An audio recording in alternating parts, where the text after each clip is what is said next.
తమిళనాడులోని దక్షిణ ప్రాంతాల్లో అంటే మదురై, రామనాథపురం, శివగంగై, విరుదునగర్ ప్రాంతాల్లో పూజింపబడే ఒక గ్రామ రక్షక దేవుడు పెరియ కరుప్పన్. పెరియ కరుప్పన్ ఒక తమిళ యోధ వంశంలో జన్మించాడు. చిన్న వయసులోనే అస్త్ర విద్యలు, కత్తి, విల్లు, కర్ర యుద్ధంలో నైపుణ్యత సాధించాడు. అబద్ధం చెప్పడం అన్నా, అన్యాయం చేయడం, స్త్రీలపై దాడి చేయడం, దొంగతనాలు అంటే చిన్నప్పటి నుండి అతనికి అసహ్యం. అందుకే గ్రామ ప్రజలు అతని గ్రామ కాపలాదారునిగా, న్యాయాధికారిగా గౌరవించేవారు. పెరియ కురుప్పన్ కూడా బలహీనులను రక్షించి దొంగల, మహిళలపై అసభ్యంగా ప్రవర్తించే వాళ్ళపై కఠిన శిక్ష విధించేవాడు.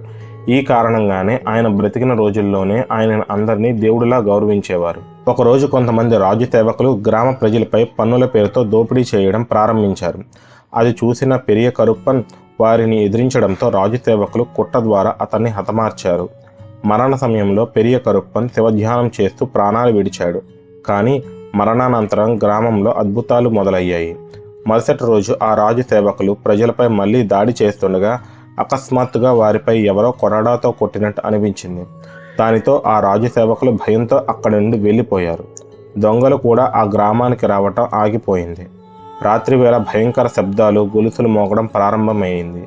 ఈ సంకేతాలను చూసి గ్రామ పెద్దలు ఆ పని చేసింది పెరియ కరుప్పన్ అని గ్రహించి ఆ రోజు నుండి ఆయనను పూజించడం ప్రారంభించారు.